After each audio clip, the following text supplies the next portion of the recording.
Good morning, students. I am Kamaljeet Kaur, your SS teacher from Sarvhitkari Vidya Mandir, Fazilka.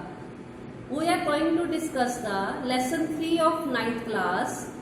The name of the lesson is Constitutional Design.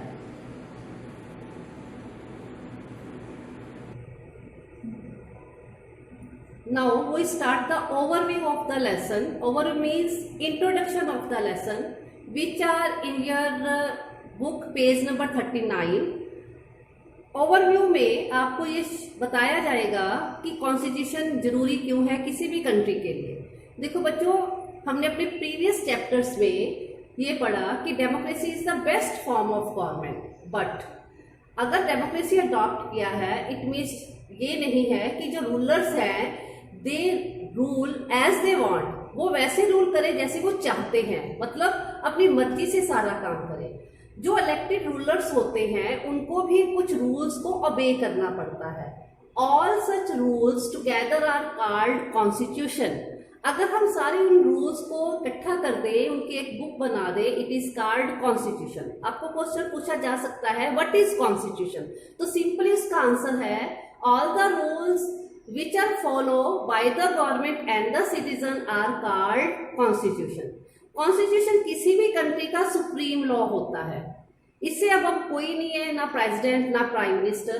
Constitution ये determine करता है कि citizens के rights क्या है, what are the rights of the citizens, what are the powers of the government and how the government rule and how the government should function, उसको कैसे काम करना चाहिए।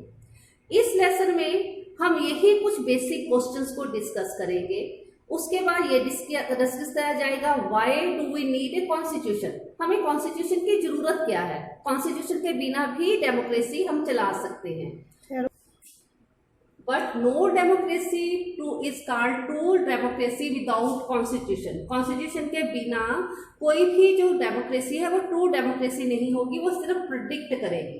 तो इस लेसन में हम ये पढ़ेंगे कि कॉन्स्टिट्यूशन को कैसे बनाया गया इंडिया में और अदर कंट्रीज में।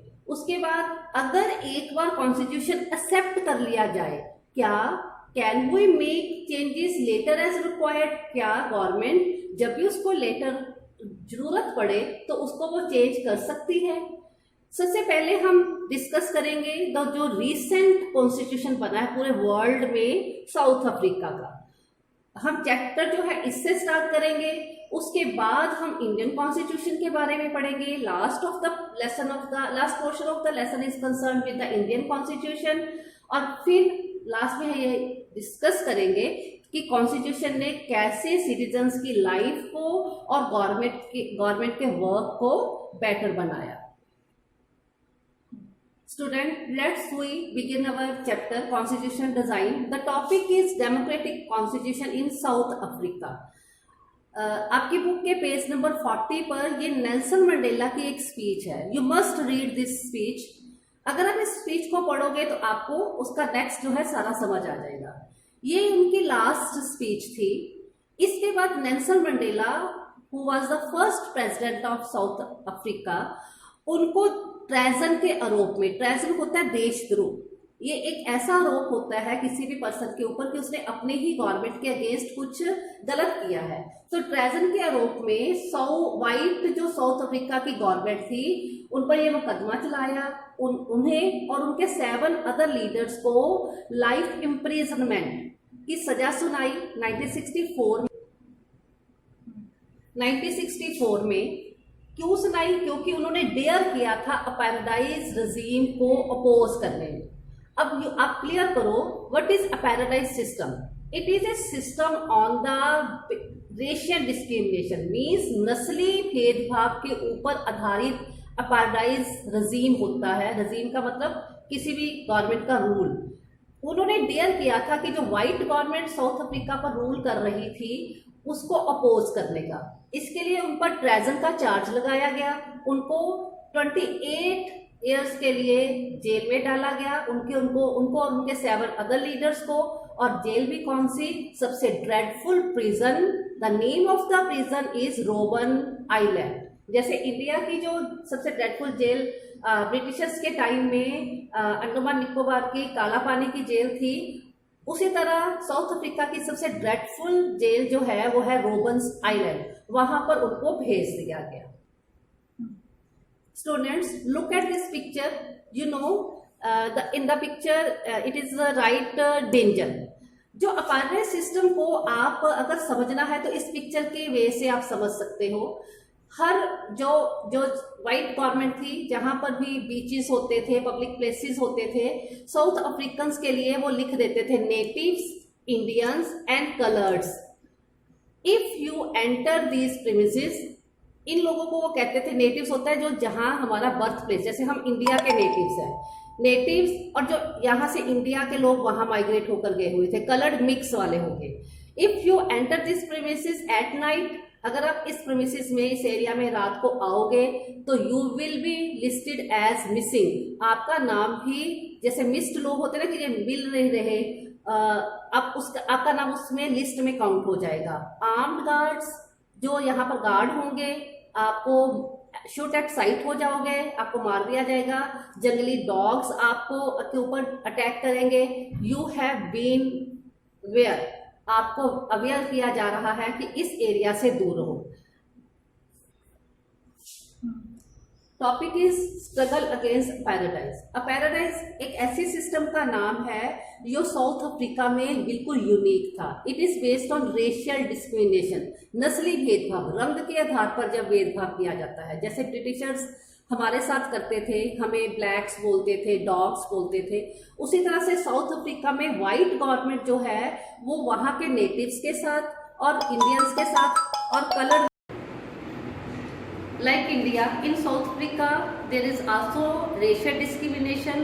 वहाँ की जो वाइट गवर्नमेंट थी वो साउथ अफ्रीका के नेटिव्स को, कलर्स को, इंडियंस को उनके साथ बहुत मिसबिहेव करती थी on the basis of the colour of their skin, कि आप ब्लैक्स हो, आप इस एरिया में नहीं आ सकते। उनके साथ हर तरह का मिसबिहेव किया जाता था। जो नेटिव थे साउथ अफ्रीका के, उनका कलर स्किन का ब्लैक था।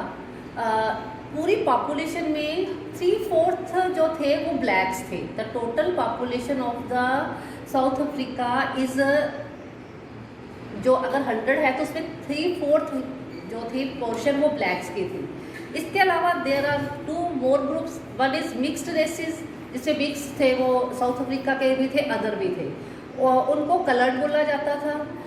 कुछ इंडिया से माइग्रेट होकर वहाँ पर गए हुए थे on the work, on the plantation पर काम करने के लिए, वो इंडियंस थे। जो वाइट रूलर्स थे इन सारे नॉन वाइट्स के साथ बहुत मिसबिहेव करते थे, इन्फीरियर समझते थे। खासकर जो ब्लैक्स थे उनको वोटिंग राइट्स नहीं मिला हुआ था। मतलब उनको अगर वहाँ इलेक्शंस होती भी थी तो जो ब्लैक्स होते थे, कलर्स होते थे और इंडियंस होते थे, they have no voting rights, उनको कोई वोट देने का अधिकार नहीं होता था। अपार्टमेंट सिस्टम पर्टिकुलरली ब्लैक्स के लिए बहुत ऑप्रेसिव थी। वाइट एरिया में वो जा नहीं सकते थे, ना वाइट एरिया में वो काम कर सकते थे विदाउट परमिशन।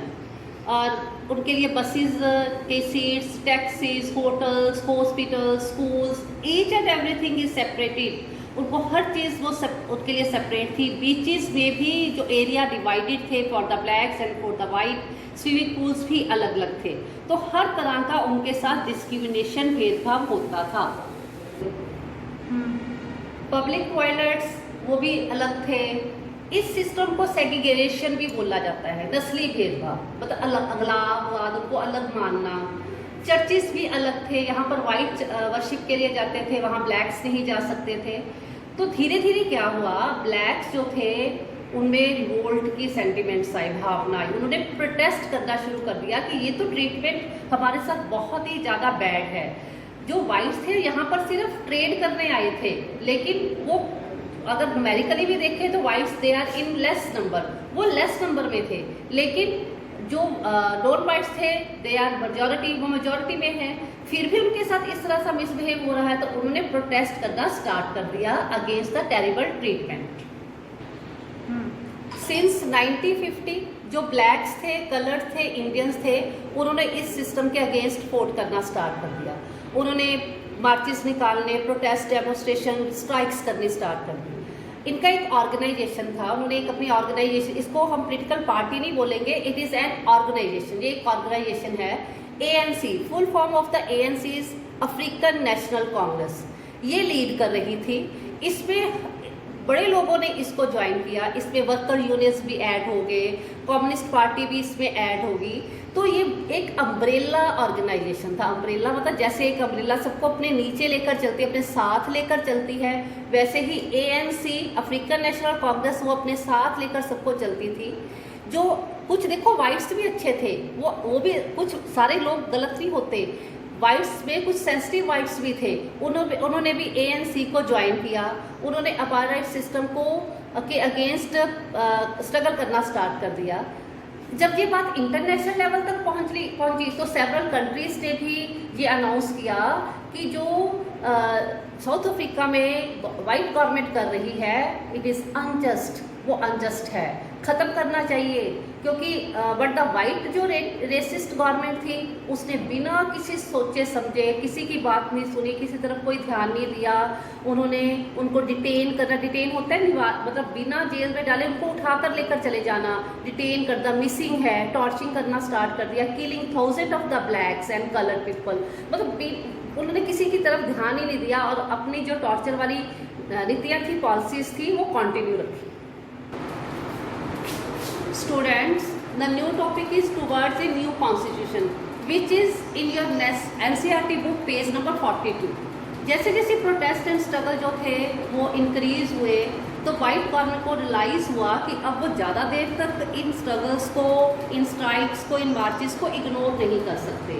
तो उन्होंने अपनी कुछ पॉलिसीज़ को चेंज किया, उन्होंने जो अपने लॉज को चेंज किया, पॉलिटिकल पार्टीज़ को पर बैन जो था वो उन्होंने ख़त्म कर दिया, मीडिया पर जो सेंसरशिप थी उसको लिफ्टेड कर लिया। तभी 28 ईयर्स की जो इम्प्रिजमेंट से, जेल से Nelson Mandela as a free man बाहर आए finally at the midnight of 26 April 1994 को। 1994 को national flag of South Africa का लहराया गया, रिपब्लिक ऑफ साउथ अफ्रीका बन गया।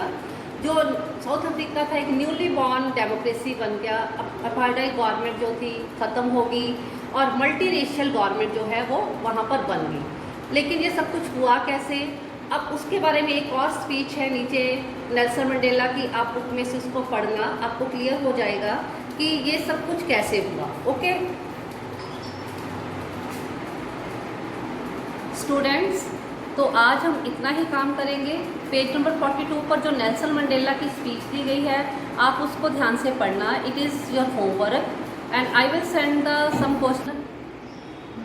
स्टूडेंट्स, आज हम इतना ही काम करेंगे। पेज नंबर 42 पर जो नेल्सन मंडेला की स्पीच है आप उसको ध्यान से पढ़ना, it is your homework. I will send one PDF in which some questions are written.